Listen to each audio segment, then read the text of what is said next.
तो एपिसोड 4 में आजिन के डैड आजिन से हेल्प मांगते हैं। तो आजिन कहती है, क्या आप उठ गए? मैं चाहती हूँ कि आप कभी ना उठे और हम दोनों एक दूसरे से नरक में भी ना मिले। मैं आपकी वजह से ही ऐसी बन गई हूँ। तभी उसके डैड की डेथ हो जाती है और आजिन वही बीनी लेकर टॉयलेट में काट कर फ्लश कर देती है। फिर सुबह पुलिस आजिन के घर आती है और चोईजुंग हो जो अपने कार में था उसे अरेस्ट करके ले जाती है। आजिन जो हॉस्पिटल में थी उससे पुलिस पूछताछ करती है और चोईजुंगो को भी पूछताछ करती है कि आजिन ने कहा कि तुमने उसके डैड को अपने बेसबॉल बैट से मार दिया। तो चोईजुंगो हाँ कहता है और कहता है, मुझे लगा आजिन का स्टॉकर है और वो आजिन को चौक कर रहा था, इसलिए मैंने उसे मारा। तो पुलिस कहती है, इतने अंधेरे में तुमने कैसे जाना कि वो स्टॉकर है? तो चोईजुंगो कहता है, उसने वो बीनी पहन रखी थी। तो जब आजिन से बीनी के बारे में पूछते हैं तो वो साफ मना करती है, कहती है मैंने कोई बीनी नहीं देखी है। और पुलिस भी कहती है क्राइम सीन में तो कोई बीनी नहीं थी। तो चोईजुंगो कहता है, मैं सच बोल रहा हूँ। पुलिस कहती है, तुमने एक इंसान को मार दिया और तुम वहाँ से भाग गए। तो चोईजुंगो उसी सीन को याद करता है जब उसने आजिन के डैड को मार दिया था और पुलिस को कॉल करने ही वाला था, तभी आजिन उसे भाग जाने को कहती है और वो ये मैटर खुद हैंडल कर लेगी कहती है। और चोईजुंगो भी आजिन के बातों में आ जाता है और वहाँ से भाग जाता है। फिर प्रेजेंट में पुलिस उसे कहती है, एक रीजनेबल पर्सन उस सिचुएशन से नहीं भागता। तो चोईजुंगो कहता है, मुझे भी नहीं पता कि मैंने क्या किया है। ऐसा लगता है किसी ने अपने मास्टर प्लान में मुझे जानबूझकर फंसाया है। तो पुलिस कहती है, ये बेकार की बातें मत करो, तुम्हारी वजह से एक 20 साल की लड़की अनाथ हो गई। तो चोईजुंगो रोने लगता है और सॉरी कहता है। अगले सीन में ऑफिसर ऑटोप्सी रिपोर्ट लाते हैं जिसमें लिखा था कि मिस्टर बेक की डेथ रात के 9 से 10:30 के बीच में हुई थी, पर तुमने रात के 3 बजे पुलिस को कॉल किया। तो आजिन कहती है, मार खाने की वजह से मैं बेहोश हो गई थी और जब होश आया तब मैंने पुलिस को कॉल किया और फिर से बेहोश हो गई। तो पुलिस कहती है, तुमने ऐसा क्या किया है जो तुम्हारे डैड ने तुम्हें इतना मारा है? ये दुनिया पूरी साइको से भरी हुई है, अगर उनके हिसाब से काम ना हो तो वो उन्हें मार देते हैं। ये ऑफिसर आजिन के गेम को थोड़ा थोड़ा समझ पा रहे थे। तभी उन्हें पीबी एजेंसी के सीईओ का कॉल आता है जो चोईजुंगो का कमबैक कराने वाले थे। तो वो बाहर चले जाते हैं। वो बाहर बात कर रहे थे कि चोईजुंगो ने कहा कि उसने सेल्फ डिफेंस में मिस्टर बेक को मार दिया और आजिन भी कह रही है कि उसके डैड उसे हर दिन मारते थे। तो इमेजिन करो कि आजिन अपने डैड को मारना क्यों नहीं चाहेगी। ये क्लियरली आजिन का ही मोटिव था। एक बेसबॉल प्लेयर जो कमबैक करने वाला हो वो एक्सीडेंटली किसी को मार देता है, ये हम सोचेंगे, पर सच ये है कि जो रियल किलर है वो अपने ऊपर ब्लेम नहीं लेना चाहता और खुद को एक बेचारी इनोसेंट बेटी दिखाता है। हम ये स्टोरी चोईजुंगो के सपोर्टिंग में कर देंगे और वो आसानी से इन सब से निकल जाएगा। एक अकेली लड़की क्या ही कर लेगी। ये सब आजिन सुन रही थी, जुनसे अभी सुन रहा था। आजिन ये सब अपने फ़ोन में रिकॉर्ड कर लेती है। फिर ऑफिसर किसी रिपोर्टर को कॉल करते हैं चोईजुंगो की कहानी लिखने के लिए, जिससे वो गिल्ट फ्री निकल सके। तो जुनसे उसका पीछा करता है। ऑफिसर कहता है, तुम पहले ही रिपोर्टर हो जिसे मैं ये स्टोरी दे रहा हूँ, तुम बस ऐसा नैरेटिव क्रिएट करो जिससे चोईजुंगो हीरो बन जाए। फिर एक आदमी ऑफिसर को ब्रीफ देता है जो पीबी एजेंसी का आदमी था। तो आजिन उसका फ़ोटो निकाल लेती है। उसी रात ऑफिसर आजिन के घर जाते हैं और उसके टॉयलेट से उन्हें उस बीनी का धागा मिलता है। अगले दिन जब आजिन हॉस्पिटल से निकल रही थी तभी कुछ ऑफिसर आते हैं और उसे सस्पेक्ट कहकर ले जाते हैं। अगले सीन में पीबी एजेंसी के सीईओ कहते हैं, मैंने लीड डिटेक्टिव से डील कर लिया है और उन्हें भी आजिन के खिलाफ प्रूफ मिल चुका है। इस टाइम आजिन प्राइम सस्पेक्ट है, ये प्रूफ हमारे फेवर में काम आएगा। तो चोईजुंगो कहता है, आजिन का क्या होगा? तो सीईओ कहते हैं, वो जेल जाएगी, अभी तुम्हें अपने बारे में सोचना चाहिए। अगर तुम जेल गए तो तुम्हारी इमेज को बहुत डैमेज होगा। फिर अगले सीन में लेना जो एक एक्ट्रेस है, उसने ड्रिंक एंड ड्राइव करके एक्सीडेंट कर दिया था। तो वो पुलिस स्टेशन आई हुई थी जिसकी मैनेजर कहती है, किसी और ने तुम्हारा ब्लेम ले लिया है, तुम्हें बस चुप रहना है। तभी वहाँ पुलिस आजिन को भी लेकर आती है। तो उससे उस एजेंसी की मैनेजर देख लेती है जो आजिन को अप्रोच कर रही थी। फिर आजिन का पूछताछ चलता है जिसमें डिटेक्टिव कहते हैं, तुमने कहा कि चोईजुंगो तुम्हें स्टॉक कर रहा था और तुमने कोई बीनी नहीं देखा, पर तुम्हारे टॉयलेट से ये बीनी का धागा मिला है और तुमने अपने डैड को उसी दिन मैसेज करके बुलाया था और चोईजुंगो को भी मैसेज किया था। तो आजिन कहती है, ये बस स्पेकुलेशन है। तो डिटेक्टिव कहते हैं, तुम कहती हो कि तुम्हारे डैड की डेथ चोईजुंगो की वजह से हुई है, पर वो तो उसी वक्त वहाँ से भाग गया था। पर रिपोर्ट में तो आया है कि उनके सर पर 3 बार बैट से मारा गया है, तो ये सिर्फ स्पेकुलेशन कैसे हो सकता है।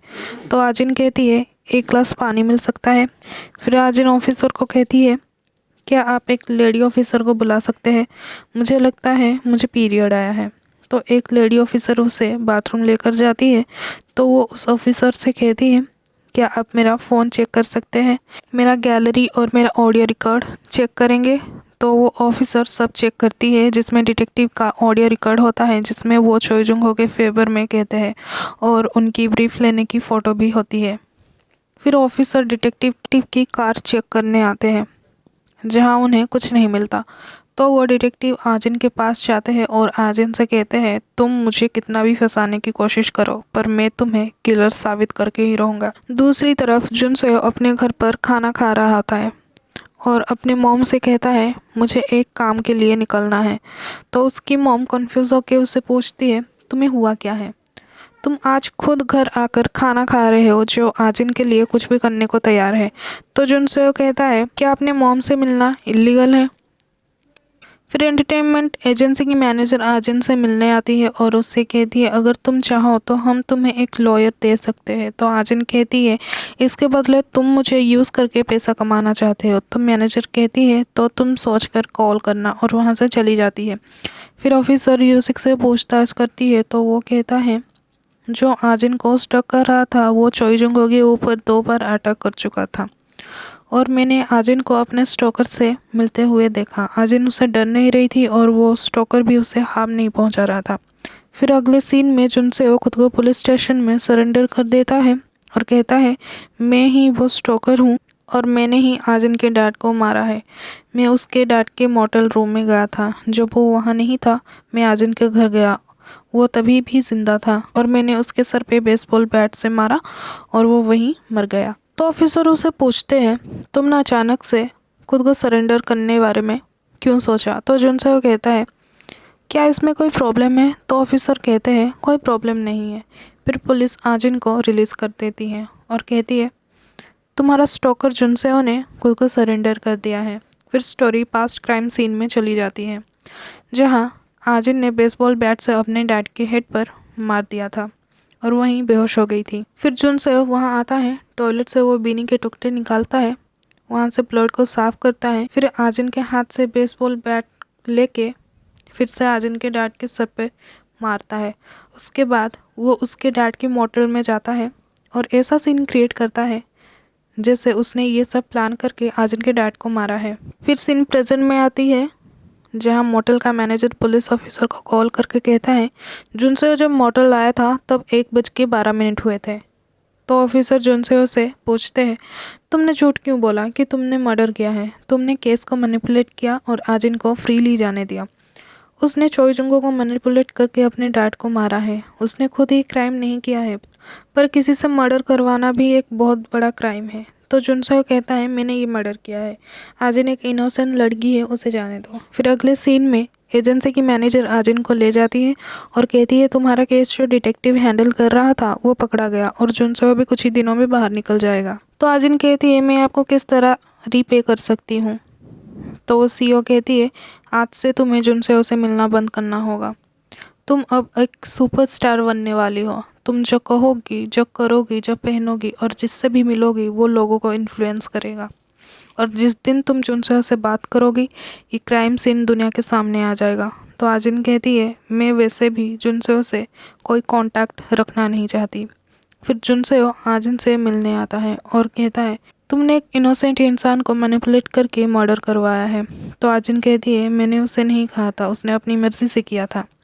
तो जुनसेओ कहता है मेरी मॉम ने जो तुम्हारे साथ किया है उसके बदले में तुम्हें पूरी ज़िंदगी खुश रखूँगा। तो आजिन कहती है ये सब मैंने तुम्हारी वजह से किया है, अगर तुम मेरे डैड को उस दिन मार देते तो मैं इतने दूर आती ही नहीं। तो जुनसेओ कहता है तुमने उस इंसान को फंसाया है जो तुम्हारी मदद करने के चक्कर में खुद को डेंजर में डाल दिया। तो आजिन कहती है तुम्हारा ये अच्छा दिल है जो हमेशा मुझे डेंजर में डालता है और तुम कह रहे हो कि मैं चोई जुंगू के लिए सॉरी फील करूँ। तो जुनसेओ पूछता है तुम कहना क्या चाहती हो। तो आजिन कहती है आज से मैं तुमसे नहीं मिलूँगी और मैं इतने टॉप तक पहुंचूंगी जहां से मुझे कोई उतार नहीं पाएगा। तो जुनसेओ कहता है तुम टॉप में अकेले और दर्द में ही रहोगी। तो आजिन कहती है मुझे फ़र्क नहीं पड़ता, वैसे भी मैं पूरी ज़िंदगी अकेले और दर्द में रही हूँ। फिर वो अपने न्यू फ्लैट में जाती है, जहाँ से वो नीचे देखती है तो उसका फ्यूचर दिखता है। वो एक एक्ट्रेस बन गई है और वो सब अवार्ड, हर नॉमिनेशन जीत गई है। वो टॉप में होती है और यहीं पे एपिसोड 4 ख़त्म होता है। इसके आगे वो कितने लाइन क्रॉस करती है जानेंगे हम आने वाले एपिसोड्स में।